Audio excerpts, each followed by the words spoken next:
Ladies and gentlemen, hey, hi, how you doing? Welcome back to the channel. Thank you so much for stopping by this afternoon. Sledgehammer Games, the primary developer of Modern Warfare 3, of course, did an AMA on Reddit, an Ask Me Anything on Reddit, where they actually went through and addressed a lot of somewhat controversial topics with Modern Warfare 3. They previewed some pretty big time future updates, lots of very spicy details to get into here. So as we do so, if you enjoy the video, do me a favor and drop a like on it. And if you're new here, you want to guarantee you're up to date every single day with all things going on in Call of Duty, be sure to hit that subscribe button, turn on those post notifications. This is your one-stop shop. All right, so on the Modern Warfare 3 subreddit, Sledgehammer Games created a whole thread for their Ask Me Anything, in which they've responded to a good amount of comments about various different things. Now, as you would imagine, on an open thread available to everyone on the internet that can comment whatever they want, there's been a million questions about skill-based matchmaking, and they will not talk about it because the devs do not control skill-based matchmaking. I'm sure a lot of them, now this is just me theorizing, keep in mind, I'm sure a lot of them probably don't love that it's in the game to begin with, just like a lot of us, but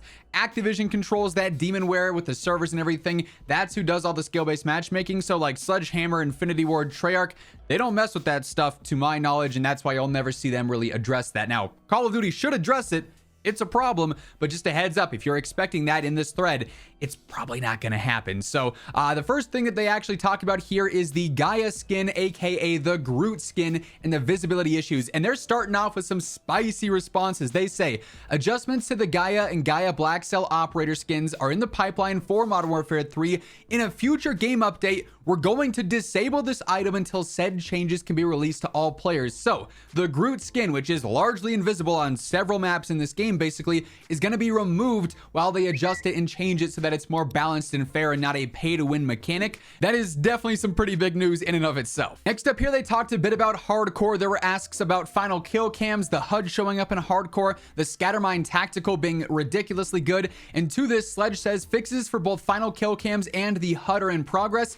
In a future game update, we're going to have some balance adjustments to the Scattermine and the RGL that are specific to hardcore, since they are overperforming with less health. So the Scattermine is going to get nerfed and the RGL grenade launcher is going to get nerfed. So if you have camo challenges to do that involve kills with the RGL, do them ASAP because it's not that efficient in core. Next up, they got a question about weapon balancing and adjusting things, weapons that feel too dominant, weapons that feel completely useless. And to this, Sledge responded saying, weapon balancing is one of the biggest things we are looking at on a daily basis. Our goal is to have a meta shift from season to season to keep things fresh and interesting. That being said, we want as many weapons as possible to be viable to suit the variety of playstyles we have in our community. This is where we are looking closely at the data and to target immediate tweaks for weapons that seem to be over or underperforming. We expect season 1 to have higher level tweaks and season 1.5 or season 1 reloaded to have deeper changes. So confirmed now right here, season 1's update is going to have some weapon balancing. Season 1 reloaded is going to have even larger weapon balancing, though,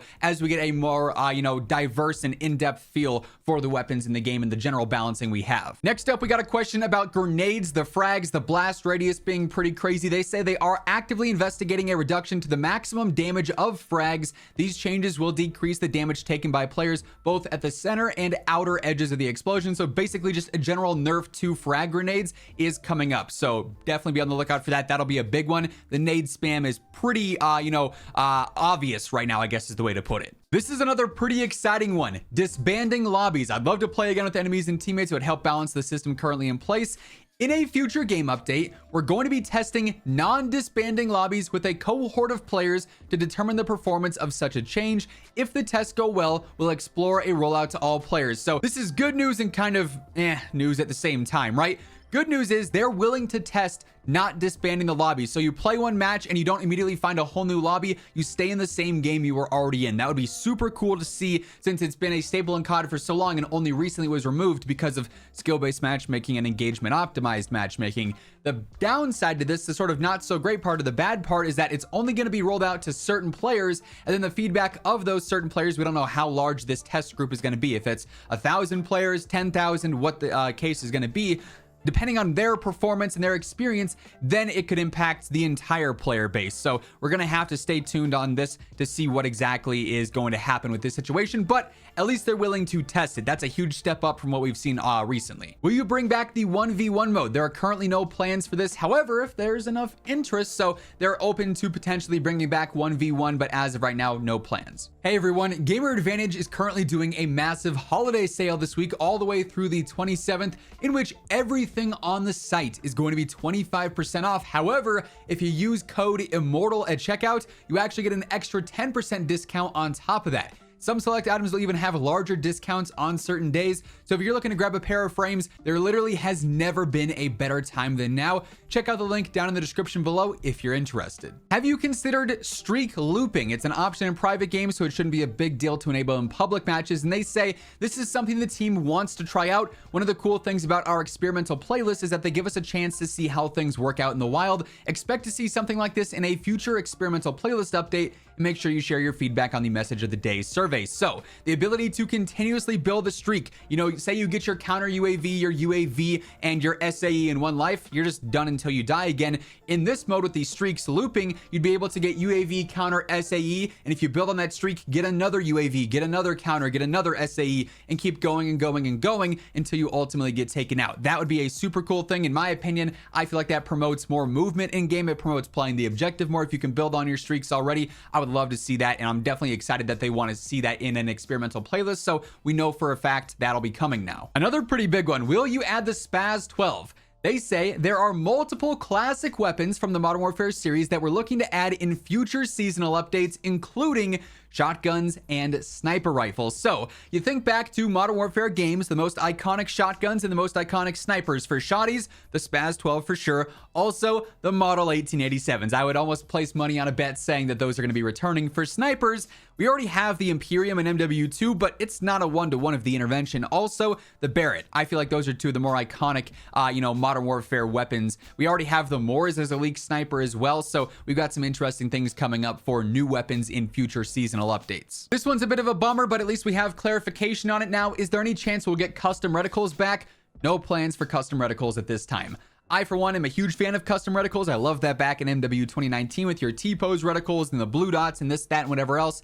Kind of a bummer we can't customize those anymore. Of course, though, there will be plenty of bundles with various other reticle options because that's what they do now. Can you fix the packet burst issue? We're always pursuing improvement and optimization for an issue like packet burst. It can manifest itself differently depending on the map or mode you're playing. For example, vehicles on ground war and invasion maps require a different level of optimization versus 6v6. We will continue to prioritize improvements in this area and are proud of the work that has been done to launch with remarkably low crash rates. They did also confirm in an interview the other day with Reticles that they have more stability and server updates coming that should directly address packet burst and lag as well. So that's good news there. So basically this comment is talking about the 24/7 playlist and the addition of hardcore that was added with that. And Sledge to this says it's something that we want to do a 24/7 playlist from here on out. So if there's Rust 24/7, there will be hardcore Rust 24/7 or Scrapyard 24/7, hardcore Scrapyard 24/7. However, for certain limited time modes, it's something we'll need to evaluate on a case-by-case basis. So let's say you have a certain playlist that's not a 24/7 option, there won't always be a hardcore option for that as well. But for any 24/7 style map, there will be a hardcore alternative. Would it be possible to give us back the Blitz mode? It felt like it was a great option given the less strict matchmaking within that specifically. They're talking about higher player counts on certain maps with the combat pacing of Vanguard. Sledge responds, a 10v10 mosh pit is currently scheduled. That's coming up later this week. Who knows? Maybe we can fit even more than 20 players in a 6v6 map. So maybe we're going to see some 12v12 mosh pit coming up as well. I love this. This has been one of my main things. I'd love to see more players on the maps if the servers can handle it. So that's exciting stuff there. We talked about this a bit in our discussion and breakdown of the interview with Reticles that the devs had with mouse input feeling very funky and almost laggy. And Sledgehammer again reiterates saying the team is aware of a few things that may be contributing to what you're describing. We're looking into it. So there are some updates coming from mouse input. This person asks, any chance of a third person mosh pit returning? This has been a highly requested thing so far. We don't have any plans to add a third-person playlist in the short term. In the meantime, there is an option available in custom games if you want to have your friends there and you can mess around with that. But they only say short term, maybe long term if there's enough interest. Just like with 1v1, we could see third-person return to multiplayer. That one is kind of up in the air as of now though. They also were asked about cyber attack being added. They say cyber attack's not currently in our seasonal plans, but again, if there's strong interest, we could potentially bring it back. Anything to say about desync or inconsistency with hit registration? Our team in collaboration with Demonware is always working to improve server and game performance. We got a lot of good reports and data during the beta and launch window. Many improvements have already been made and further are underway, so even more good news there in terms of server stability and general gunplay hit reg. Will you be making adjustments to the Ghost perk as it's not working as intended rather, UAV still shows you. Ghost camo will only hide players from enemies if they are moving. With that being said, we're currently looking into reports that the detection from moving to standing still is too aggressive, so there may be some adjustments coming to Ghost in the future as well. Will Covert sneakers get nerfed or have a soft counter? Currently, there's 0 footstep audio with them and 0 counter. We continue to monitor the performance of perks, but at this time, there are no planned changes to the Covert sneakers. It is important to note that players aren't totally silent with this perk equipped. There are still other sounds that can give them away. So for those wondering, why bone conduction headset doesn't end up actually countering that or anything, that's intentional currently. So we're going to have to see sort of the feedback on this, I think, over time. If the pros are not fans of this, or if there's certain other things that are getting in the way of this being just like a dominant perk and no one else is using anything else but this, then it may change, but I won't lie, I'm kind of surprised that there's 0 plans to adjust this as of now. They also addressed the request for headquarters as like a social space to return, and Sledgehammer unfortunately said, to this day, we're incredibly proud of headquarters in World War II, but it's such a large undertaking. Because of that, there's no plans for it to return. Maybe if MW3 got a full 3 years of dev instead of 16 months, that could have been a thing. I hope it returns to COD one day, but for MW3, it's a no-go. Unfortunately, Sledgehammer did also confirm that because of the time and effort and resources it takes to implement a theater mode into a Call of Duty title, there will be no replayer theater mode for MW3. So yeah, definitely some interesting responses. We get some good insight into some future updates, and it's nice that they're just addressing things, being more transparent than we've really ever seen any dev in COD in some time, maybe ever. So that's definitely a good trend there. Hopefully it continues into season 1, season 2, season 3, and beyond, and it stays up, the entire year. It's consistent and transparent communication, because that's going to be huge for the overall progress of MW3. But that's going to wrap things up for this one. If you enjoyed the video, do me a favor, drop a like on it. And if you're new here, be sure to hit that subscribe button and turn on those post notifications. But once again, thank you so much for tuning in. And until next time, take it easy, have an awesome rest of your day, and I'll catch you later.